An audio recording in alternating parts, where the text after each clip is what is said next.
All right. Hi, everybody, and welcome to Virtual Rounds with React 19. I'm Angel. Hi.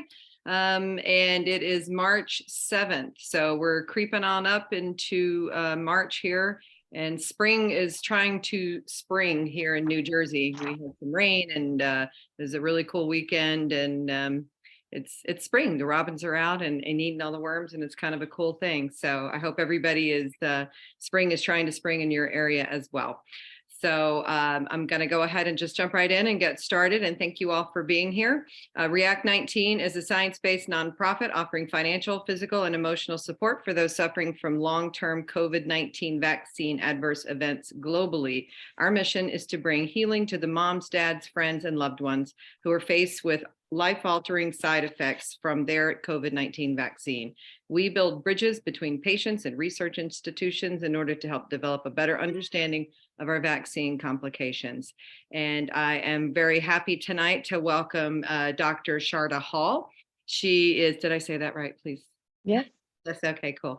She is the doctor of Oriental Medicine practicing in Santa Fe, New Mexico for over 23 years. And I'd like to apologize because on the email it said naturopathic doctor, and that was incorrect. She's a doctor of Oriental Medicine. She received her undergraduate degree in political science from Tufts University in Boston, so that's pretty cool. Earned her certification in Ayurvedic medicine from the Ayurvedic Institute in 1992, and her master's in Chinese medicine from Southwest Acupuncture College in 2000. She then studied under Tibetan physicians in India and Nepal.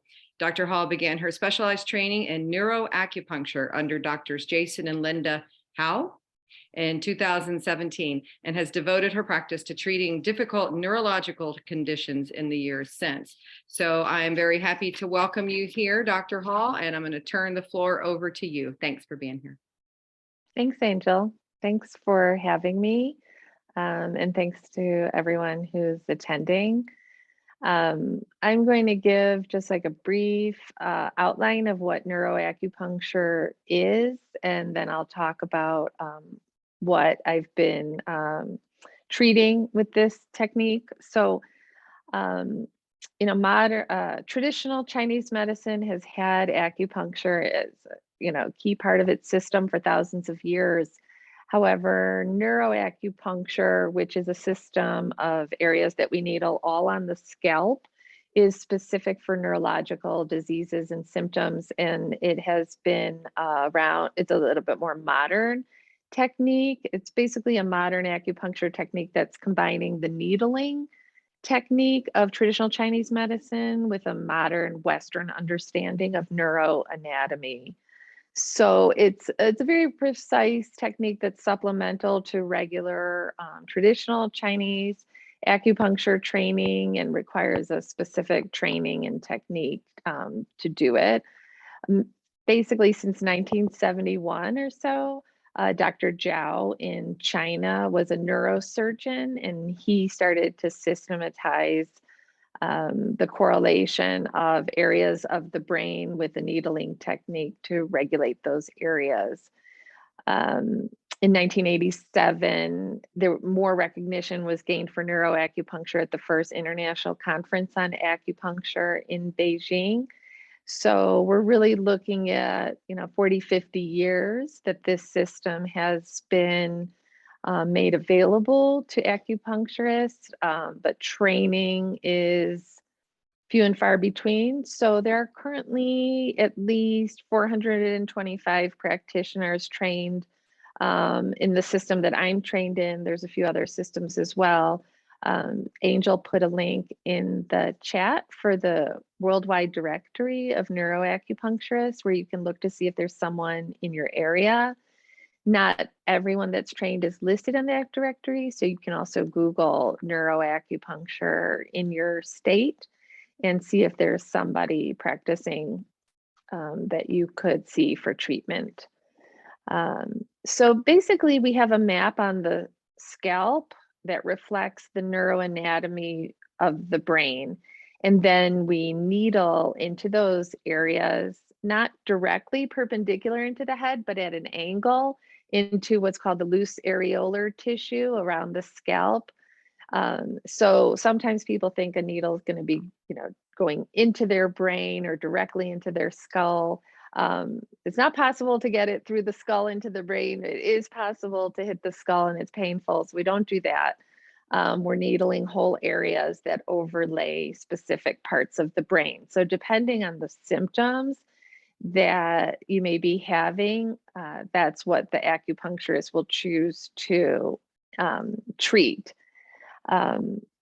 Basically, we're looking at the different parts of the brain that control different nervous system functions. We have a motor cortex, we have a sensory cortex, we have speech areas, balance areas, vision areas, tremor areas. So we can treat all of these different areas depending on the symptoms.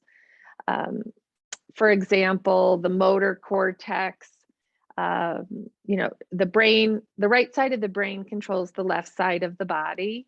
So if you're having, let's say, paralysis in your left arm, we would treat the motor cortex on the right side of the brain. We have what's called the homunculus, which, if anyone is familiar with it, it's basically an upside down body overlaid over the motor and sensory cortex of the brain. So we can target the specific part of the motor cortex on the right side that controls motor function of the arm on the left side, for example.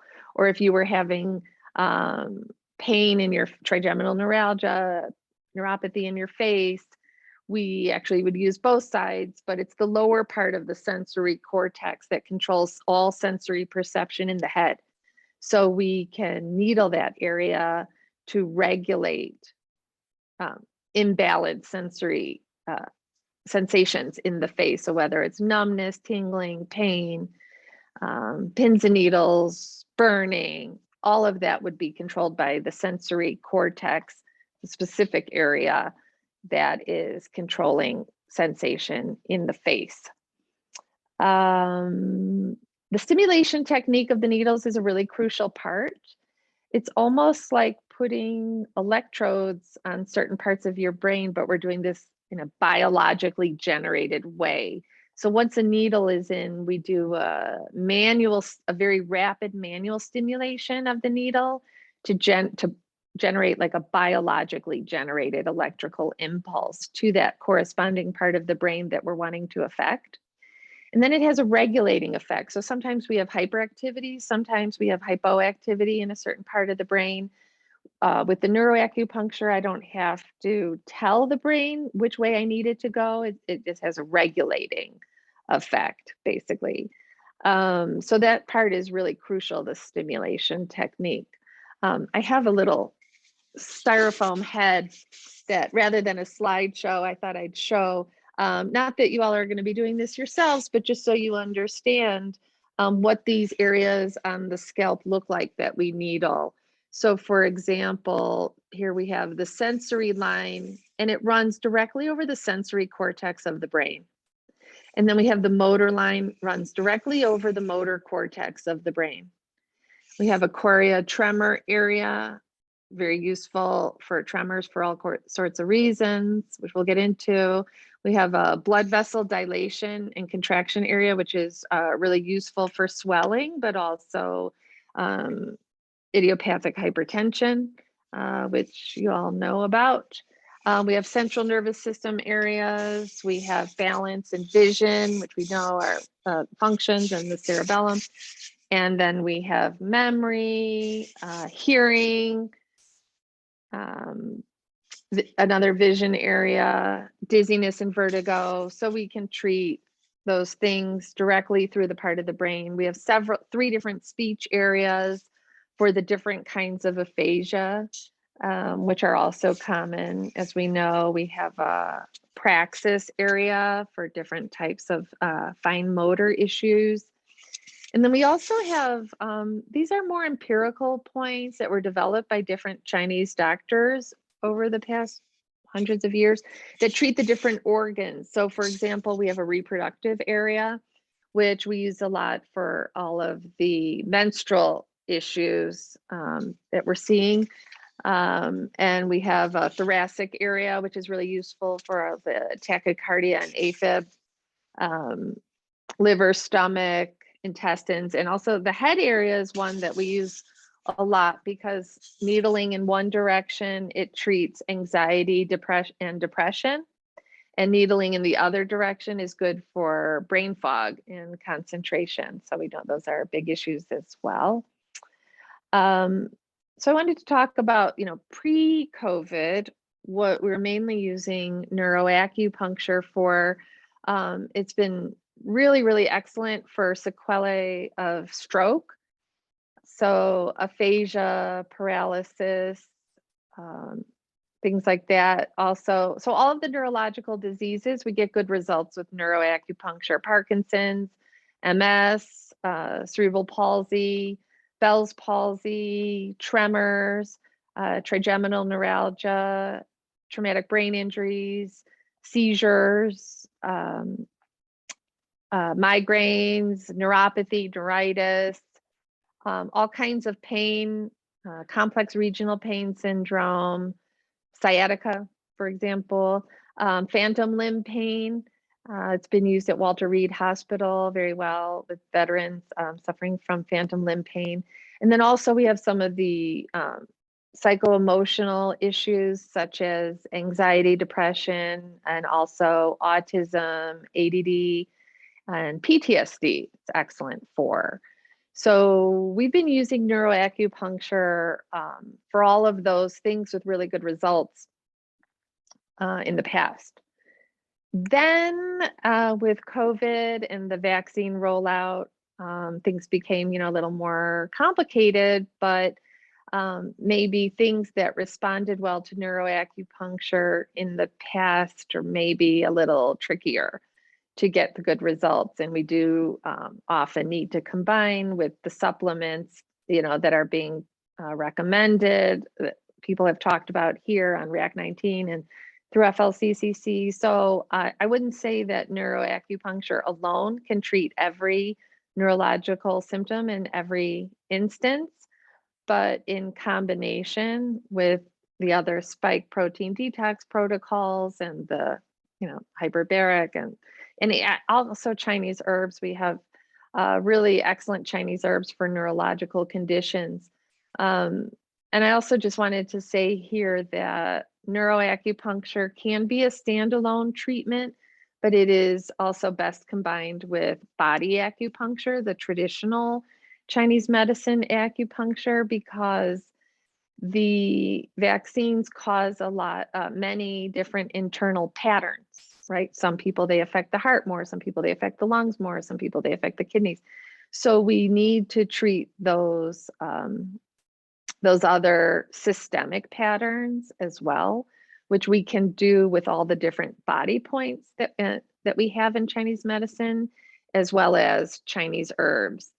And what's been interesting is we have access to, thanks to social media and everything, we have access to what they're using with good results in China, in the traditional Chinese medicine hospitals, where from the beginning of COVID, we were getting news of the herbal formulas that they were using to treat the illness.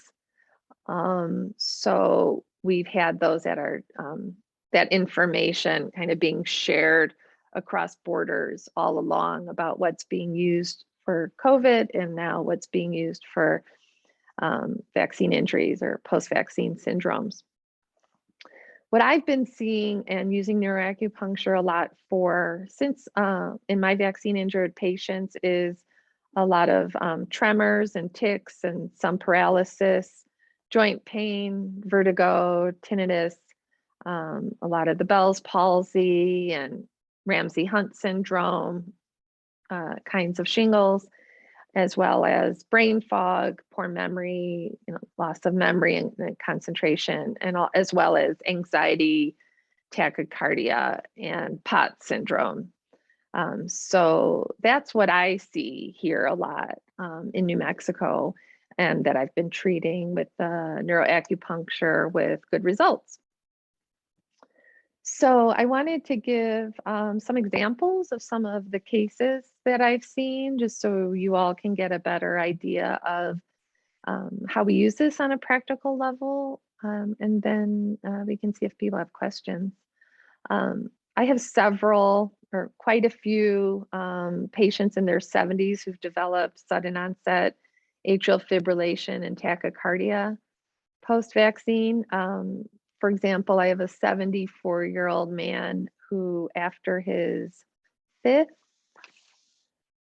yeah, it was after his fourth shot, that he had no history, prior history. He was avid, cyclist and had run triathlons and was a really active guy, but he developed sudden onset atrial fibrillation and ventricular tachycardia with palpitations, anxiety, irritability, and it it actually happened to him after getting COVID soon after his fourth booster. So we know there's that connection as well for a lot of people.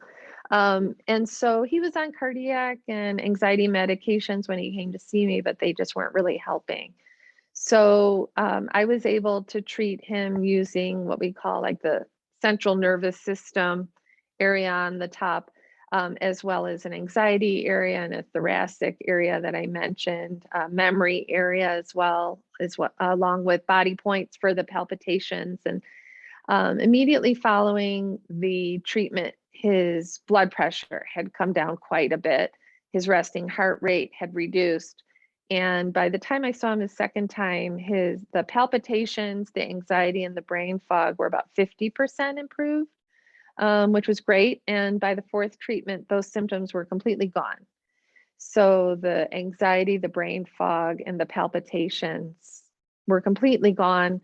And his resting heart rate had been lowered to somewhere around 62 to 70, but he was still dealing with some atrial fibrillation and tachycardia with exertion. But so far I've seen him 4 times and I think he's doing well. Um, he, I don't know if he went for the fifth one after that, but he's not doing anything else but the neuroacupuncture. So I think those are good results, given that he's not doing all the other things that most of you know to avail yourselves of. I have another 76-year-old woman who also developed the same type of pattern. Her resting heart rate was, when she started before treatment, was about 96 beats per minute with palpitations, shortness of breath. Her blood pressure was high for her, not high for most people, but high for her. And we did those same central nervous system and thoracic area points and body points for lowering blood pressure and heart rate. And within 3 treatments, and I should say each treatment is only about half an hour. So the needle, takes a few minutes to discuss what your symptoms are and what's going on, but then the needles are only in for 30 minutes. So it's pretty easy time commitment once you get yourself to someone's office, which is hopefully near you. But after 3 treatments, her resting heart rate had stabilized at about 55. She wasn't doing a whole lot of exertion, but she had no more palpitations or shortness of breath, and is pursuing more supplements and treatments for the AFib and tachycardia. And then in a different category, for example, I have a 55-year-old female patient who, after her 3rd shot, developed hives on her whole face and torso.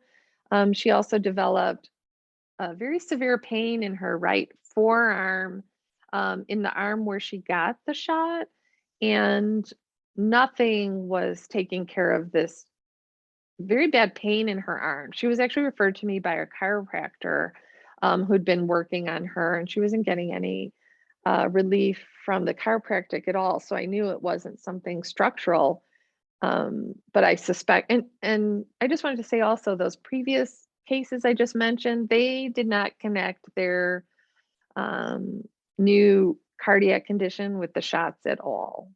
They just came in to treat those things, but didn't make any connection to the shots at all.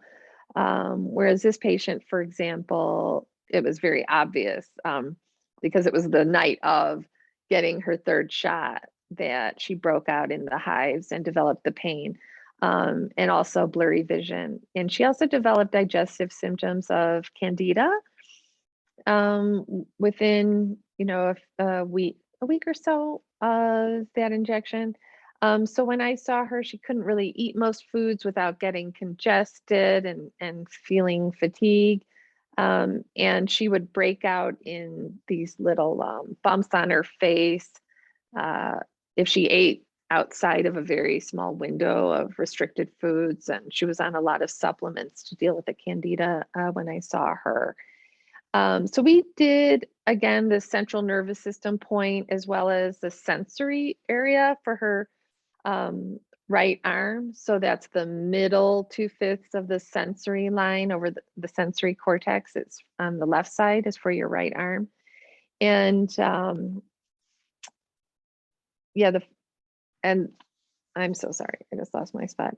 Okay, so after each treatment, the redness in her skin would go away, but then it would come back a little bit if she ate something funny. But over the course of her treatment, the pain would go away and then come back and go away and come back. So the main things that we saw during her treatment in the beginning was that all the hives would go away after each treatment and would only come back if she did something weird. But then what started to clue us into something else that was going on is, so here in Santa Fe, we're at 7,000 feet, actually 7,200 feet. And whenever she would travel somewhere and go down to sea level, the pain in her arm would go away. So I think we tested it 3 or 4 times. She traveled to Ohio and Hawaii and Costa Rica or something. And every time she would leave Santa Fe and go to sea level, the pain in her arm would go away. So I suspected there was a blood clot or something that was more aggravated at altitude and improved with oxygenation at sea level. So we have there's a product called chloroxygen that's actually made here in New Mexico, but you can order it online and buy it anywhere. And it's a chlorophyll liquid. I believe it's made from nettles and it helps to oxygenate the blood. And so we generally recommend it for people when they travel from out of town to New Mexico. When they're coming to altitude, it helps with altitude sickness. So I thought, well, maybe we can mimic her being at sea level by her taking the chloroxygen and see if it would relieve the pain in her arm. And this was while she was waiting for an ultrasound to see if there was any blood clot in her arm. And taking the chloroxygen consistently for a few months, the pain in her arm eventually went away. So as of now, she has no pain in her forearm. She has a broader range of foods she can eat without breaking out, and she's not really breaking out in any rashes anymore. So as of now, we think she's pretty much recovered. That was not a very extreme example, though it was to her. But through the neuroacupuncture and that mimicking of, improving the oxygenation of her blood alone, we didn't do any specific protocol for blood clotting because I wasn't sure if that was what was going on, but she's doing very well. An interesting case was a 50-year-old woman that came in with nonstop heavy menstrual bleeding since 2 weeks after her 5th shot. So when I saw her, she had been bleeding for 3 months. And she was 50 years old. She wasn't in menopause yet. She had been having a regular period prior to this menorrhagia. So there was some confusion for her, I think, for a few months over whether it was just menopause or whether it was related to the 5th shot. Her general practitioner did put her on Mirena IUD and birth control pills, hoping that the hormones would stop the bleeding, and it improved it slightly. But when she came to see me after bleeding, heavy for 3 months, she was anemic and exhausted. And so we treated, I mentioned we have a reproductive area on the scalp. So I treated the central nervous system and reproductive areas, as well as body points for stopping bleeding. We also have a mechanism using a heat therapy called moxibustion, where when you apply this heat to certain points on the body, it's for stopping bleeding. I also had her on a herbal formula for stopping bleeding that's generally used for traumatic injuries. But after she was on that, every time she would get an acupuncture treatment, she would stop bleeding for a day and then it would start to return, but less. And then within 6 weeks of her applying the heat therapy at home and coming in for weekly neuroacupuncture and being on the herbs, within 6 weeks, the bleeding completely stopped. And now she's returned to a normal monthly menstrual cycle and is off of the hormones as well. So fingers crossed for her that she doesn't get any more shots if they become available, when they become available, and that the bleeding won't return. But we shall see. And I have lots of other female patients who have increased bleeding, increased clotting, just like we know all the reports, and maybe some of you have had. But the neuroacupuncture and the herbs and this heat therapy have worked very well for most of them. Some of them are on, anti-clotting supplements like nattokinase as well, and maybe doing other things. But here in New Mexico, or at least in Santa Fe, most of my patients with vaccine injuries don't connect it to the vaccine. So we talk about it, but they don't necessarily know before they come in here about the other resources that are available to them, and the FLCCC I Recover protocol. I've also had patients develop eczema after the shots and swelling, and we can also use that central nervous system area, and is really good for all skin conditions and itching in particular. And then we also have the anxiety area, helps when the skin conditions start to get itchy and aggravating. Today I had a 68-year-old man this was his third treatment, who has very severe tinnitus and hearing loss. In Chinese medicine, we like to differentiate between high pitch and low pitch tinnitus as far as the organ involvement in that. That was pre-COVID. Now, especially when it's, sudden onset after the vaccines, we don't need to differentiate it as being the cause, but I do in terms of what body points I include. So we do have the hearing area over the ear that I mentioned, that in combination with central nervous system and body points, we've gotten very good results. This guy has been to every ENT, every neurologist, I don't think he's traveled out of state, and we don't have great medical care in New Mexico, so it might be part of it. But he has had no relief for all this time. I think he's had it for 5 years. And each time he gets a treatment, the tinnitus is completely gone. After the first treatment, it was for an hour and a half. After his second treatment, it was gone for 2 hours. So we're making some progress, and he's hopeful that it will last longer and longer each time. And I have him on herbs for that as well. The hearing loss hasn't changed yet, but at least he's getting some relief from the tinnitus, which Sean was sharing before we got on is maddening. Really, it's so hard to get away from, seemingly impossible to get away from. So even 2 hours, we're considering a win at this point. Other people with tinnitus, pre-COVID, I had better luck. Post-COVID, it's been a little more stubborn. And then we have lots of cases of Bell's palsy.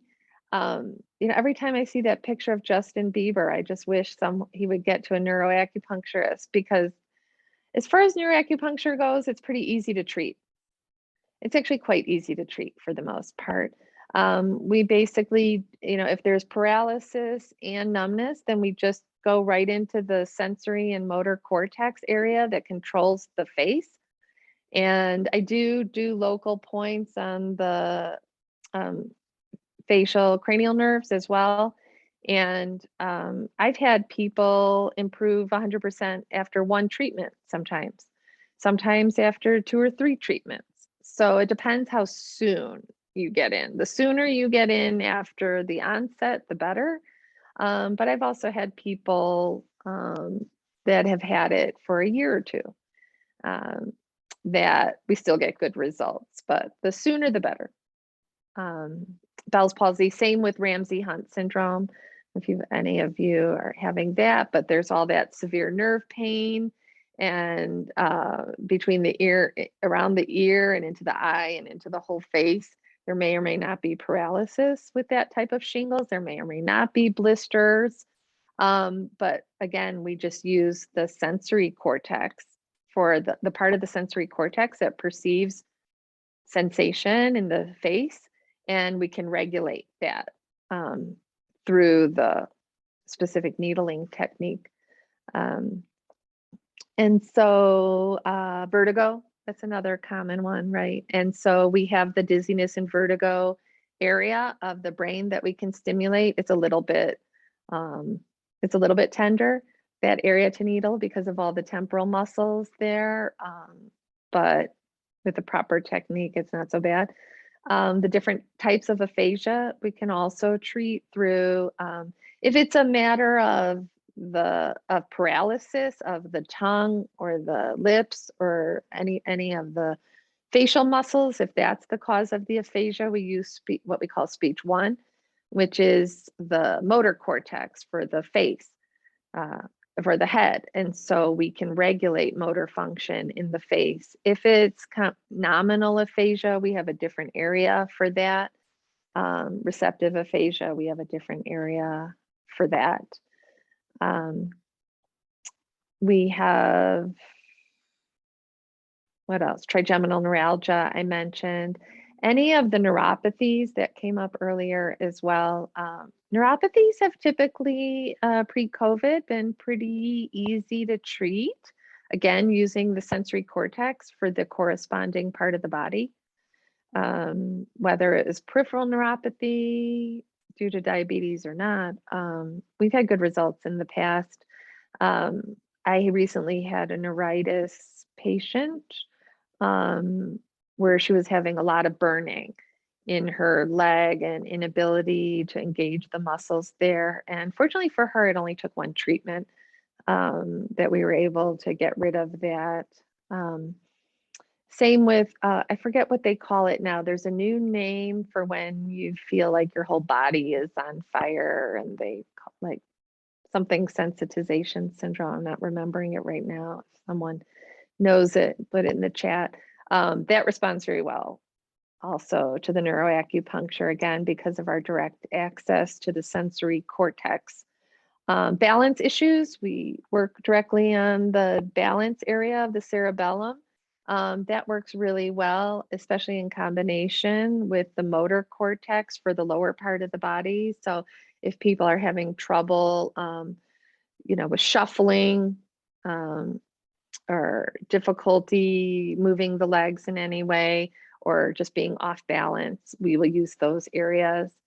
And then all the blurry vision and other types of visual disturbances we're seeing, we go directly into not into, but above the visual cortex in the back of the head, to regulate, double vision, blurry vision, things like that.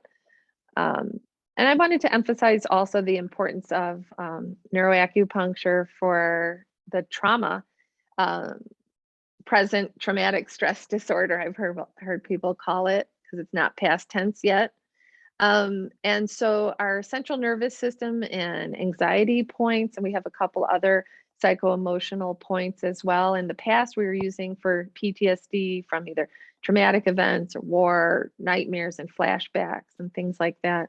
And now we're getting good results as well for just the present traumatic stress syndrome accompanying vaccine injuries. The treatments themselves are very relaxing. Usually people want to, stay on the table longer with needles in for longer, but really it's been tested, and it doesn't work better after 30 minutes.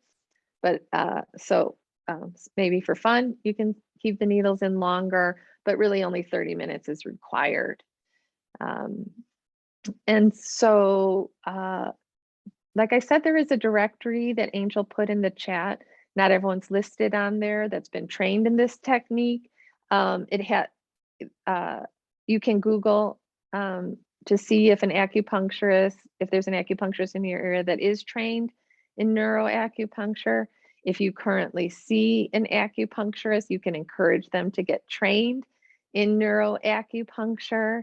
The Chinese doctors that I trained with have been doing online trainings the past few years and now are going back to in person. So people can come to lovely Santa Fe and acupuncturists and get trained in this technique.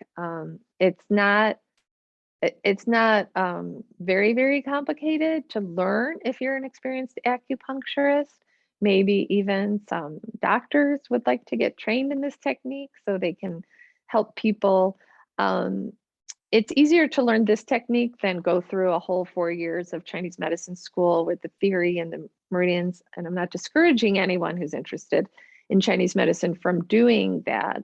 But for MDs who are able to do an abbreviated acupuncture training, they can do a neuroacupuncture training. And there are quite a few MDs that have been through our Neuroacupuncture Institute training and that are using it with their patients. And there's very little else, they have to offer.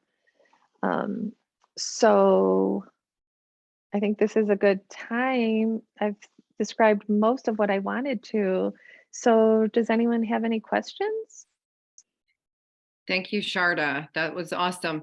I just want to, I encourage you guys to go on the website. It's really, really great, the neuroacupunctureinstitute.org. There's some good resources on here. I'm just looking right now. There's a documentary, Return to Life. So that's pretty cool that I guess that gives a good explanation of kind of an overview of what you just did, or you did an overview of what that goes a little more in depth. Yeah, the Return to Life focuses on a couple of patients, one in particular, like veterans that have come back with PTSD and phantom limb pain and other things, and highlighting how they've returned to life since being treated with neuroacupuncture, how they've gotten their life back. So that was a pre-COVID film documentary made about the house and a couple of these patients in particular. And there's also the Jason, did you pronounce that Zhao? I thought How. Jason and Linda Howe wrote the textbook on Chinese scalp acupuncture. And they're here in New Mexico, and that's who I trained with. Okay. And yeah, they're from China. Post-COVID syndrome training with neuroacupuncture. So that's pretty cool. So you said that physicians are able to sign up for an abbreviated course of that. Would other providers like practitioners or PAs be able to? Not really.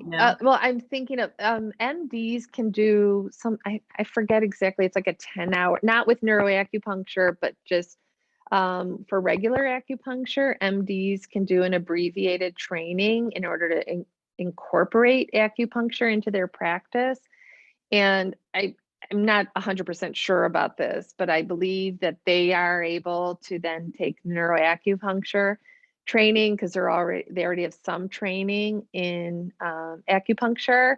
But it's possible that MDs can take the neuroacupuncture training straight out of the gate as well. Generally, other people don't come do the training if they don't have any experience with needle acupuncture because they wouldn't have the needling technique per se.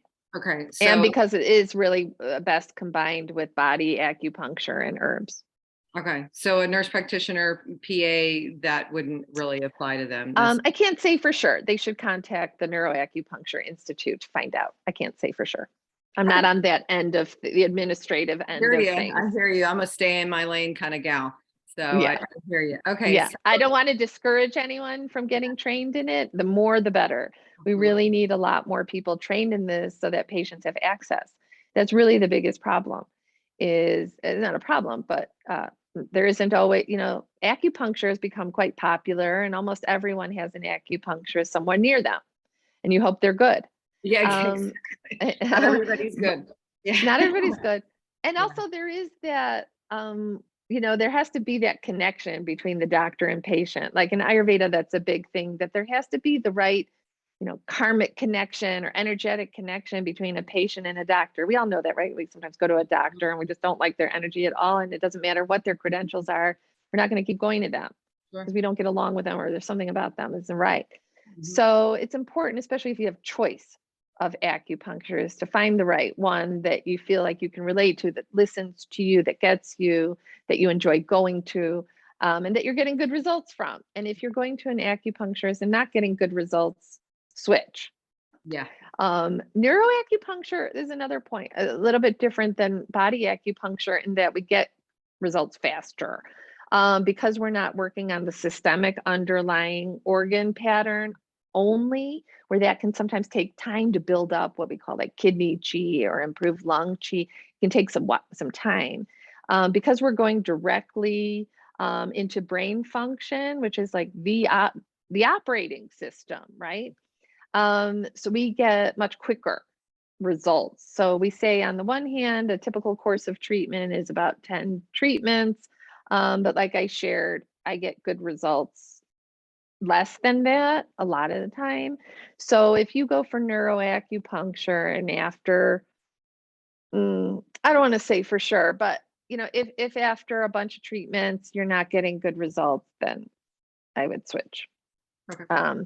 But most with neuroacupuncture, the technique is so specific, and so highly specialized that people who are trained in this get good results just by nature of the system. So Sean is asking, how does trigeminal neuralgia usually respond to this type of acupuncture? Great, great. I think there may be a woman in Return to Life who was suffering from that. That's one of the best things that neuroacupuncture is good for. That is so difficult to treat otherwise, right? Like just debilitating stories of people that, and so the trigeminal, again, we just go right to the part of the sensory cortex that controls perception of pain in the face. And then depending on how acute the situation is, we may or may not go right into the areas of the nerve on the face. But even just with treating the sensory cortex for the face, we get very good results. Okay. And distal points, like we have a lot of options in acupuncture. If something is really flared up, and you don't want to go right into that hair area, we have what are called distal points. So that's using that whole system of Chinese meridians. The stomach meridian, what we call the stomach meridian, innervates this whole part of the face and follows the trigeminal nerve. So if you're really inflamed and we don't want to get needles right into the area, I can go to the end point of the end points of the stomach meridian, which are on the feet, and just kind of send that message to the body to drain all that energy that's stuck in here out the other end of the meridian, so we can draw the energy away from the face if it's too inflamed, to put needles right in there. That's super cool. So, I mean, I don't really know very much about acupuncture. So, if you do needling on something like that, so you go to the end meridian. Now, would massage or additional pressure in that area along those sensory areas be beneficial, or the opposite? Maybe it might help. I can't say for sure. I don't think it would hurt. Mhm. But with acupuncture, we're really generating an electrical stimulation. Mhm. And that makes a big difference. Can you do that with acupressure? Maybe somebody can. I don't know. But Okay. it's definitely easier with our little handy dandy, tiny little needle. These Okay. these really work. I always tell people, if it didn't work, they wouldn't still be doing it thousands of years later. Absolutely. Okay, Mm. so Candy is asking, she just missed the part about tinnitus and does needling help with tinnitus? And yes. Yes. Yes.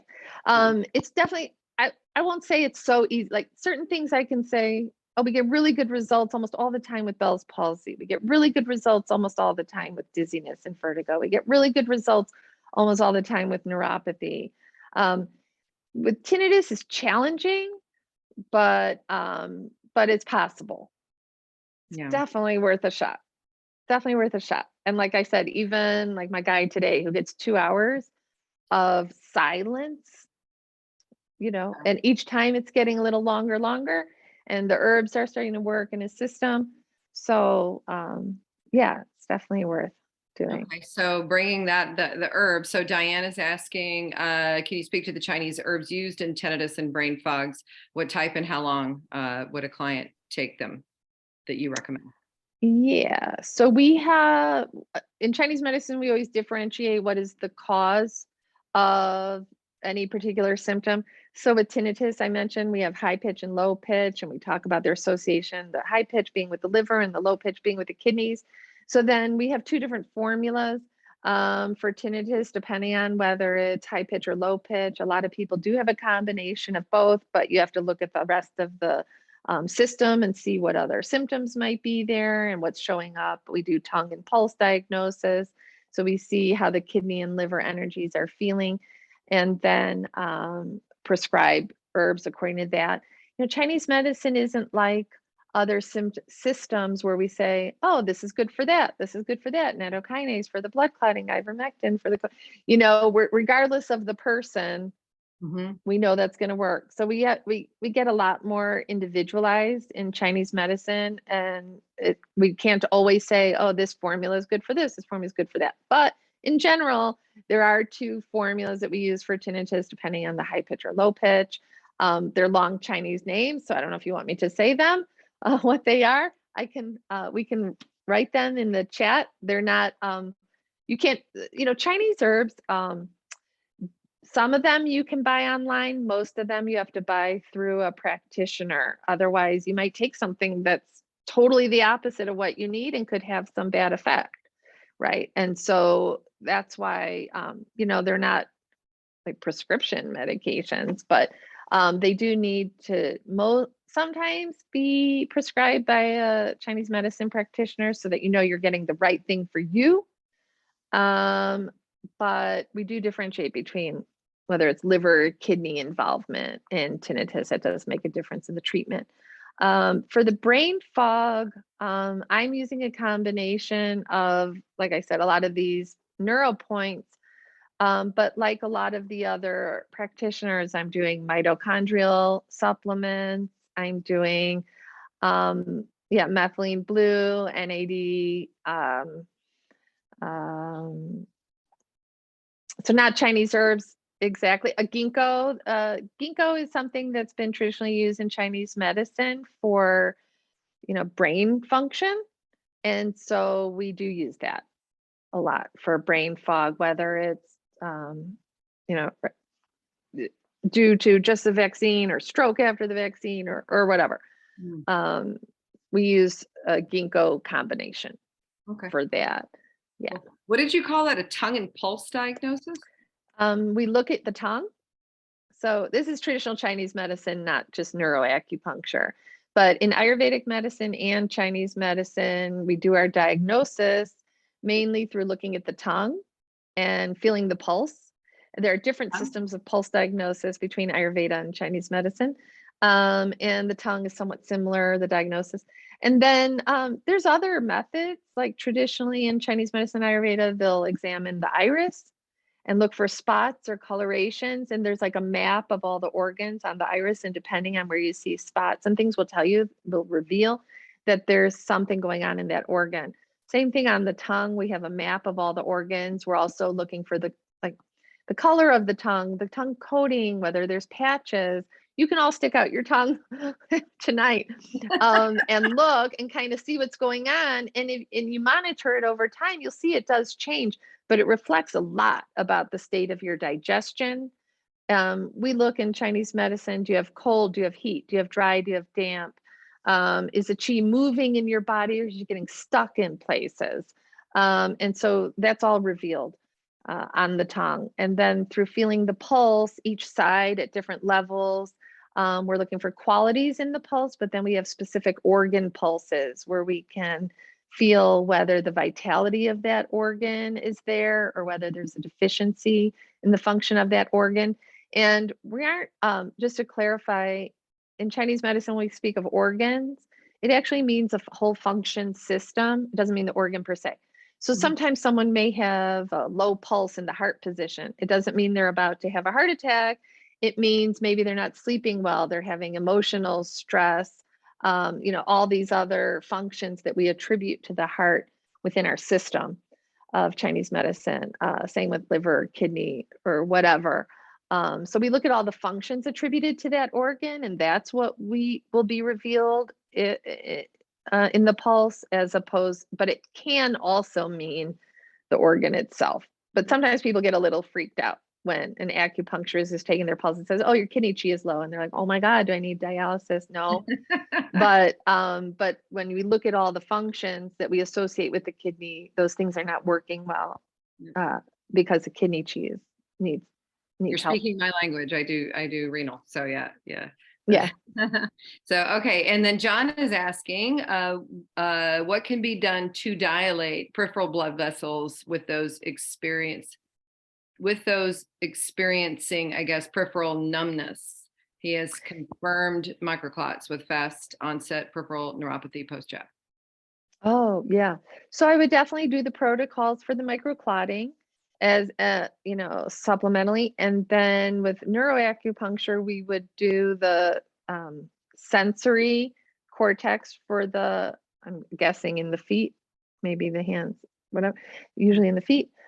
Sensory cortex for the hands or feet, depending on where they're getting it. And then also we have what we call a blood vessel dilation and contraction area that I use for that as well. Cool. We have some other, um, well, there's some other methods in Chinese medicine involving other kinds of needles that we use for neuropathy as well. But strictly speaking, with neuroacupuncture, the blood vessel dilation area and the sensory cortex, we get good results for that. Very cool. Very cool. Well, this Mhm. was a really awesome talk, Sharda. Thank you so Yeah. much. I Yeah, really it's something very different.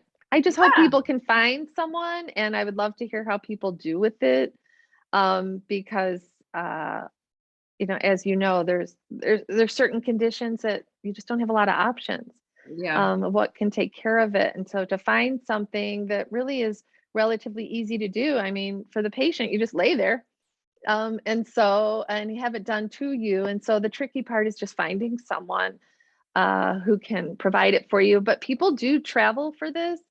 People do come to New Mexico, let's say for 2 weeks, and try to fit in 6 treatments or something, do it every few days, get a couple treatments. So that can be worth it, Yeah. as well, to travel to the nearest person to you and maybe go once a week every few months, every 6 weeks or something, and try to get a few treatments. So It doesn't necessarily. I missed one question. I'm sorry. Bill Fulcher in Alabama. He's asking, how's the health insurance coverage with Oh, yeah, I saw that come up. yeah, for Um, sorry, Bill. it varies by state. It varies by state, and it varies by company and by policy. So, if it's billed as it would be billed as acupuncture, and so depending on your plan in your state, if they cover acupuncture, it should be covered. Okay. Yeah, awesome. Very good. Okay. Okay. All Yeah. right. So again, thank you so much. If there are no more questions, I'm going to wrap us up for this evening. And again, I mean, that was a really cool talk. I'd like to have more of the unusual, different, I shouldn't say unusual, it's kind of, but different and needfully so, because, Mhm. we gotta figure out how to treat this very complex post-shot situation we have going on here. So thank you. Yeah. Yeah, and I think I don't know if you put my website in there anywhere, but my contact information is on there on my website. So anyone needs to contact me, I'm happy to help. I can do that. The bio. That's the uh, yeah, bodhimed.com. yeah, Bodhi. Okay, I'll put that in there. Bodhimed.com. Okay, I'll put Hmm. that here right now. So here is her. Boom. There you go. There you go. Yep. Okay, so that's Sharda, you guys, if you need to get in touch with her. And I do so much appreciate it.